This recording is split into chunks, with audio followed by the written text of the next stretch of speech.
Good evening, everyone. Can you all hear me? Can we do the clapping that Joe did earlier? I thought that was kind of cute. Joe, is this my speech? Is there something secret I shouldn't read? Sorry, I'm going with the old tech paper. All right. So as Joe said, my name is Akram Khater, and I'm absolutely delighted and privileged to be amongst you tonight. I was telling the good folks that I met throughout the evening about how impressive LCN is. As a historian, of course, the first thing I did when I was contacted by Rachel is to research the history of the organization. And I was literally blown away by what you guys have accomplished in such a short period of time. If there's a round of applause that should be had tonight, it's for you.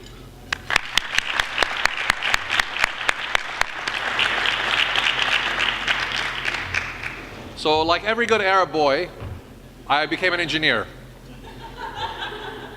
I had two options coming out of Lebanon in 1978. I can either be a doctor or I could be an engineer. I had seen enough blood in the Lebanese Civil War, so I decided electrical engineering might be a little safer. However, I saw the light and I became a historian. So that's what I really do right now. I'm a historian. My job then, and the mission of the Khayrallah Center for Lebanese Diaspora Studies, is to preserve memories and to narrate history. What I'd like to talk about tonight for the next 10, 15 minutes or so is this relationship between history and memory in terms of what we are doing and in terms of what you are doing, because in many ways what you're doing here is very similar to what we're trying to do at the Khayrallah Center for Lebanese Diaspora Studies. But first, let me talk a little bit about memories and history and the difference between them. I promise I won't bore you too much with scholarly stuff. But in many ways, if you think about it, memory is something that is incredibly subjective. It's personal. It's what you guys collect as you go through life. It's what you share around dinner tables. It is, in many ways, the village. It is growing up in a village where the ideas, the values, the traditions are assumed. They are passed along, they're organic, they grow up from the same place. For those of you who have roots in villages in Lebanon, I think you can recognize a little bit of what I'm talking about. Nobody sits around self-consciously explaining why somebody does something. It's like how it's always been done. If it's aib, it's aib, right? I mean, you don't question the aib. So in many ways, that is what memory is. Memory is this incredibly kind of a very vague thing that people don't really have to sit and analyze. But in many ways, memory is constantly ruptured. Memory is very ephemeral, it disappears, it goes away, especially in the modern world. And in many ways, the modern world is the very enemy of memory, because the modern world is very much focused on the future, not the past, which is why many of you probably groaned when you had to take history classes. It is not people's favorite subject. People don't go say, oh golly, I get to take a history class in college. That's not really the first reaction I get when I ask, how many of you want to be in my class at the beginning of each semester? And about 3 hands go up and timidly at that. So the fact of the matter is, modern world, the world we exist in, is the world that talks about the future. It's the Steve Jobs world. It is about what you can do in the future. That is what, in many ways, we exist in. And so the modern world ruptures memories constantly. It completely gets rid of them. Where memory is communal, village, in many ways, the modern world is very individualistic. We are, in many ways, encouraged to be individuals. All I have to say is iPhone, right? Everything starts with an I. It is the individual. We have reduced this world, this communal existence, we have reduced it to a single individuality. We talk about individual human rights, we talk about individual achievements, and so on and so forth. Please don't misunderstand me. I'm not saying that we should all go back to our villages and be happy. I'm not being nostalgic. Trust me, I grew up in a village. It is not always great, but nonetheless, it is a rupture. And the diaspora, you, me, and everybody who has experienced this notion of a diaspora is even more ruptured than simply going into the city, because we have moved far, far away, not only in terms of distance, but in terms of culture, from the roots of who we are or who we were. So this is where history comes in. History, in many ways, is the attempt to capture those memories, to look at the past, to preserve it, to institutionalize it, to preserve it for future generations. And in many ways, it's very different because it's not organic. It is constructed, right? It is constantly being made up. History is artificial in some ways. We take certain facts, we put them together, and we tell a story. Sometimes it's a good story, sometimes it's not a good story, but in essence, we are telling a story that is, in some ways, very momentary. Because in 5 years, in 10 years, in 20 years, more material will appear and somebody will revise the story that we just told. So history is a very antithesis of memory, because memory assumes it has been forever. So when you look at peasants, فلاحين, in the villages of Lebanon, or فلاحين in France for that matter, the fact of the matter is they think of time very differently than we think of time. It is not linear. For them, time is circular. It is organic. We think in linear time. We better, time has value. You gotta get going. And in many ways, the movements, your movement, your parents' movement, or your grandparents, or even great-grandparents' movement in the United States, brings them into an encounter with this modern world. And so when you have that rupture, the rupture between memory and history, we have to somehow fix it. And that is what my job is to a certain extent. That's why I became a historian. Now, the reality is, we have to tell our story. And there are two reasons. First, if we don't tell our story, somebody else will tell our story.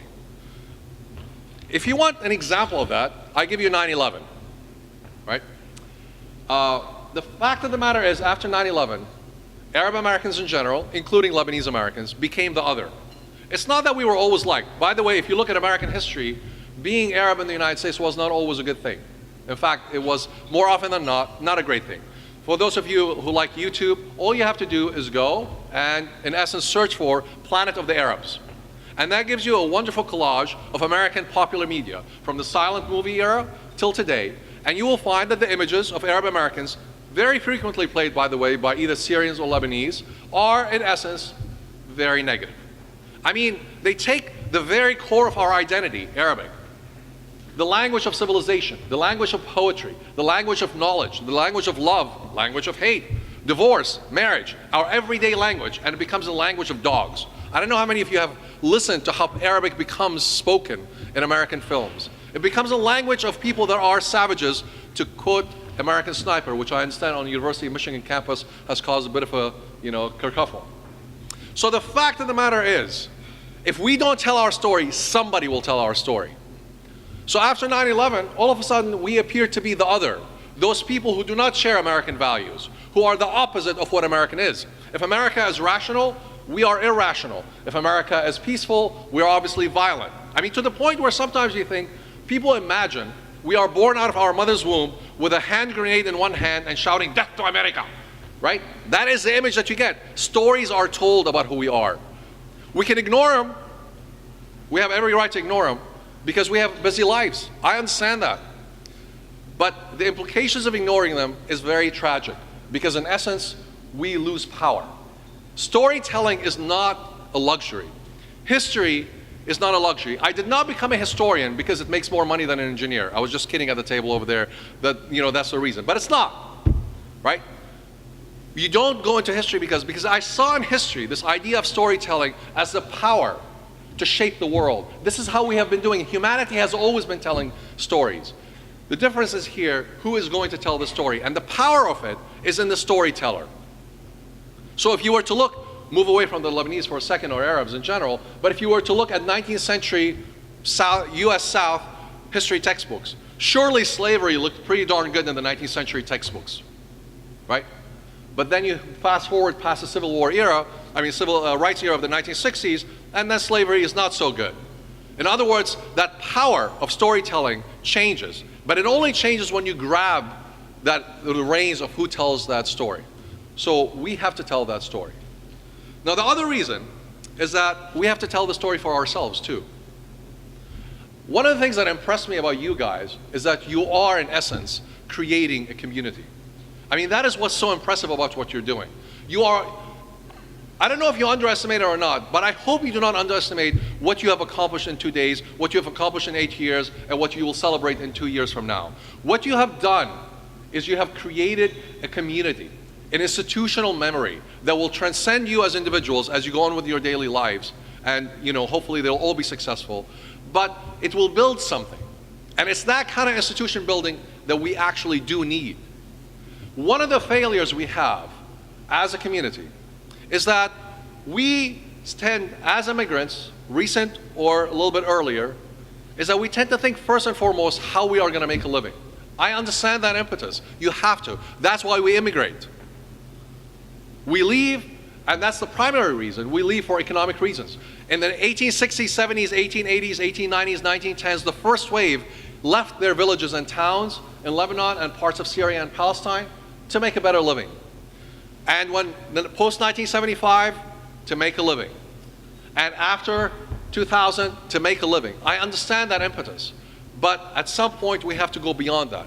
Because making a living is not exactly what we only have to do. We have to build a place for ourselves here. We have to carve out of the American life, American history, a place for the Lebanese and for the Arabs in general. And I think that is absolutely critical. What you are doing is part of that story. So we have to tell the story for ourselves. Not to pat ourselves on the back and say, oh, good job, right? I'm not interested only in Gibran Khalil Gibran, by the way. I'm not interested in Dabaki, the guy who did the first heart transplant in Texas.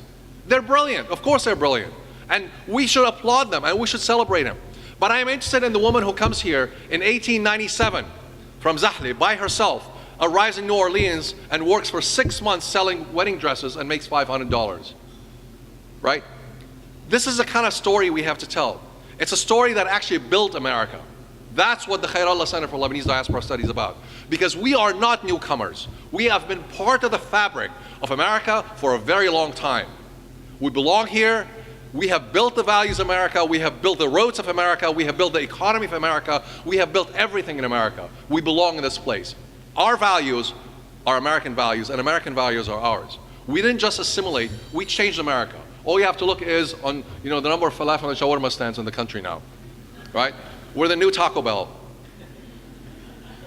I mean, when I came in 1978, American cuisine was pretty desperate. The most ethnic you could get in St. Paul, Minnesota, where I went to school, was Taco Bell. That's ethnic.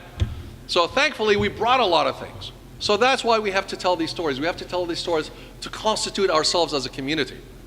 And by the way, we're not unique. Every community has had to do this. The Italians, the Poles, the Jewish communities, they've had to carve a space. And in order to do that, they had to tell the stories. Why do you think, for example, and rightly so, do we remember the Holocaust so much in this country? It didn't just happen by itself.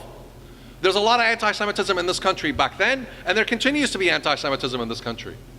Regardless of how one feels about Palestine or Israel or not, the point of the fact is the Holocaust didn't just happen in terms of memory.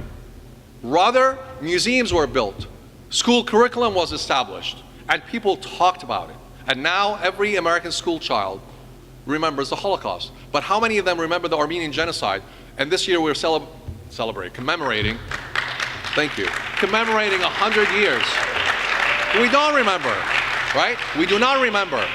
And it's our fault. It's nobody's fault. We don't point fingers at other people. It's our fault. We have to make people remember.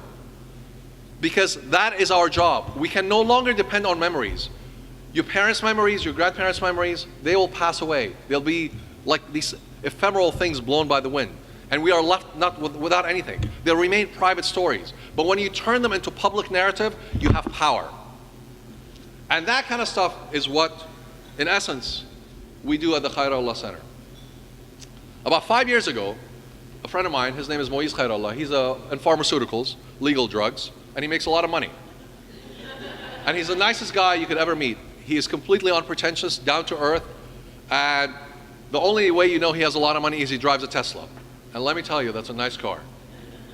I keep asking him if I can take that one, he can buy a new one. He's not giving it to me yet. But anyway, 5 years ago, we were sitting around having a meal at a restaurant called Sitti. My grandmother, you know what Sitti is. And he was saying, it just seems to me all we ever do is dabki and tabbouli. Right? We come together, the haflis. Fairuz is playing, Bhabbak ya Lebanon. We have some tabbouli. We're all the same people. We talk to each other and then we go home. That's it. Is there something more to being Lebanese, American, or Lebanese in general? And my concern was, after 9/11, is that we were really being marginalized in American public narrative. So I said, okay, well, let's try something on a small scale. So what we did is, he gave me the money, and we set about doing an oral history project in North Carolina. We wanted to see if it will work. We didn't want to be overly ambitious. So in North Carolina, we went about, collecting stories from recent immigrants and those who descend from the immigrants of the 1890s and 1900s, including the owner of the restaurant called Sitti, who remembers eating at his Sitti's table. And in fact, he has a table at the restaurant called Sitti that's made of a cedar tree. So we talked, and I said, look, here's what we would do. We'd collect all these oral histories, we would make a documentary, we would curate a museum exhibit, and we would build an archive and K through 12 curriculum. And let's see if it actually can work. And we did. We made a documentary. It's called Cedars and the Pines. The tree, the state tree is pine in North Carolina, the Carolina pines. So you get the reference here, Cedars and the Pines. And I can tell you, the first night we premiered this movie, there were 450 people. It was jam-packed at the North Carolina Museum History. And we chose that because it was the North Carolina Museum History, the edifice that is supposed to represent the history of North Carolina, where we did not exist. We showed it there, 450 people, and I can honestly tell you, it was electric. Not because I made the film. it had nothing to do with me. It was electric because there were people whose name is, Mitchell Mack. Actually, his real name is Makhul. But who the heck can spell Makhul in 1895? So they ended up with Mitchell Mack. And his cousin actually is a CEO of Citibank. People like that, who do not know anything beyond some few words in Arabic, who were crying, because all of a sudden, for the first time, they saw their stories. They saw their stories. They saw themselves. And then when we curated a museum exhibit that has been touring, and we have had over 25,000 school children visit these, all of a sudden they know that there are Lebanese in North Carolina, including the guy who speaks with a heavy southern drawl, the heaviest you can think of, right? All of a sudden, it's like, oh yeah, and people would come up to you, you say, some of my friends are Lebanese. All of a sudden that story begins to reverberate. So when we opened the museum exhibit in February of last year, Moise came to me and said, you know what, I think it's time that we go national with this idea. Now, he didn't want to do it because there are no other organizations. Of course, there are a lot of good people, including the Arab American National Museum, who are good friends of ours. It's not that. It's just that we need more and more and more, right? I'll give you a very simple idea. And this is not a competition, but I want to give you an impression of this. In Houston, it took them 12 years to gather $1.5 million, the Arab American community, really, to endow a chair in Arab studies. 12 years. The minute that chair was endowed, somebody stepped up and gave Rice University $16 million to endow 2 chairs in Jewish studies. Right? Think about that. It has nothing to do with money. Many of our people have a lot of money. And I hope all of you will make a lot of money. The issue is what we do with our money is the point I'm trying to make here. Nor am I trying to imply that the other person endowing those 2 chairs is something wrong with it. I think that's excellent. But again, what we are trying to do with the center is we are trying to preserve our memories because we do not want them to be lost. But not only preserve them, we want to share them. We want to make documentaries. We want to make more museum exhibits at a national level. We're making, believe it or not, because we discovered that kids really hate museums, we're making an immigration game based on Lebanese woman's story, right? That will work on mobile phones. Because this is how we are going to reach. And we're going to continue to do this kind of work. We have graduate students, undergraduate students, all working to do research, collecting data, trying to get some information. As I was sharing with the table, one of the first things we released just about 6 weeks ago was the first data-driven numbers on how many Lebanese immigrants there are in the world. I'm sure you have all been encountering things such as 12 million Lebanese in Brazil or 8 million, but we wanted to actually have some sort of research into that. We're releasing in a couple of weeks the first survey of the Lebanese Americans in the United States. This is the kind of stuff that we want to do because when you release that kind of stuff, all of a sudden you are in public eye. People will listen to you. And there are real implications. There are real implications to this. For example, let me give you just a simple thing. We cannot do diabetes research on Arab Americans or Lebanese Americans because we have no data on no baseline, because we have no real count. I mean, so this is a real life and death kind of stuff. This is not just kind of, narratives. We have no idea of how to go after grants, if you will, based on the numbers of Arab Americans or Lebanese Americans. And the federal government needs that kind of grants because we don't have real census. And so this is the kind of stuff that we are working on as well. So I would invite you to continue to do what you're doing because you are doing marvelous work. And if any of you are interested, you are more than welcome to come work with us. We have summer internships. We have PhD program if you are interested in a PhD program. We have oral history workshops where we like to train people and set them loose on their communities because you guys should be collecting the stories. And we have other projects that you are more than welcome to come share. So that's one way in which you can do that. The other way, and if I can flip the page so I remind myself what I just wrote, is to support the kind of work that we're doing. I'm not going to hit you up for money. I know you guys are poor students, but I do that on a regular basis anyway. You know, people start avoiding you after a while when you ask for money. But what I mean by support is you guys are really our future. You are our hope. I look across this room and I'm so heartened. I really am. Because the future looks pretty darn good as I look at you. You are an impressive lot. You're highly educated, very motivated, hardworking, organized. You're the best of both worlds. You represent the best of what it means to be Lebanese and what it means to be American. As we stood and sang the two national anthems, it was just music to my ears to hear that. Not because I'm a sort of a nationalist. I really don't like nationalism too much.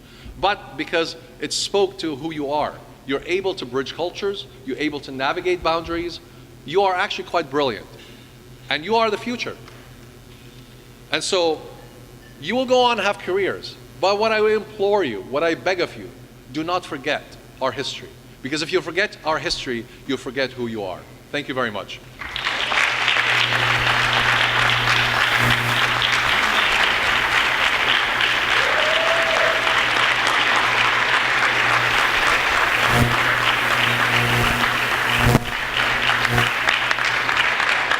Dr. Khater, thank you so much for speaking to us. It was very inspirational. We really appreciate it. And I'm sure many of us will want to be in touch and